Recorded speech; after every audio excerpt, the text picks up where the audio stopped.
अस्सलाम वालेकुम। आमिर मकसूद बसरा ਅੱਜ ਦੀ ਪੰਜਾਬੀ ਕਹਾਣੀ ਦੇ ਨਾਲ।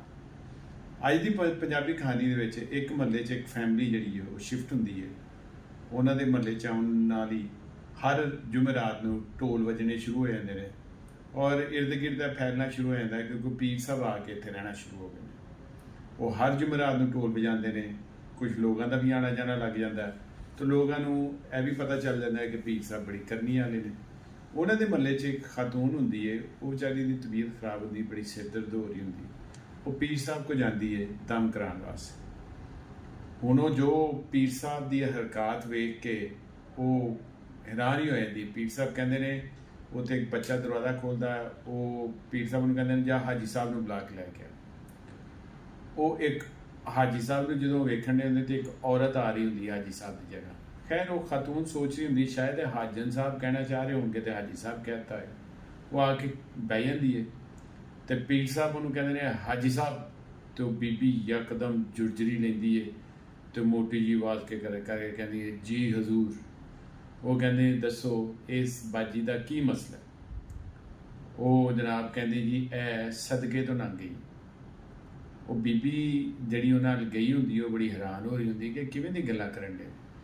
उन्नी देर पीर साहब उन्हें दसते हैं कि बई ये रैमेडी है, इनू अगर ख़त्म करना है तो वो वास्ते कोई दाल लैनी है, कोई चौल लैने ने, कोई पानी की बोतल लैनी है, कोई ये वो करके जड़ा मैं तेन दम करके दाँगा।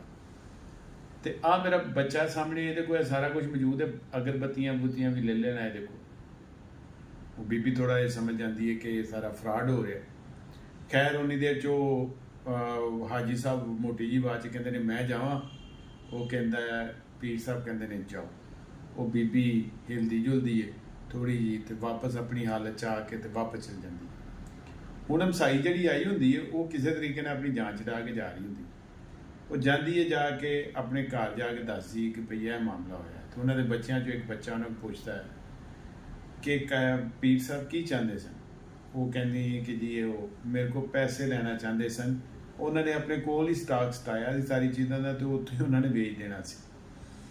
हुण बच्चा एक बड़ा टैक्नीकल सवाल करता, वो कहता जी 1,24,000 नबियों के विचों की कोई नबी ऐसा है सी जिहड़ा लोगों को चंदा या पैसे लैंदा सी। हुण इहदा जवाब तो तुसीं दे सकते हो या आलम दे सकते हैं बई अगर नबी इहो जिहा काम कदी जिंदगी च नहीं कीता तो पीर फकीर जिहड़े ए मशहूर करते हैं कि अपनी मर्जी नाल जो मर्जी दे जो, वो एक भारी जुर्माना ही है लोगों वास्ते। पता नहीं हूँ तुम बेहतर समझते हो की सोचना है। ये वाला आर्टिकल देखें, ब्लैक शलवार कमीज कॉलर के साथ सादा, यह आपको हमारी वेबसाइट पे मिलेगा जस्ट 4500 में। ब्लैक शलवार कमीज विद कॉलर maqsood.pk MAQSOOD.pk पर। अब आपसे इजाज़त चाहता हूँ। अल्लाह हाफिज़।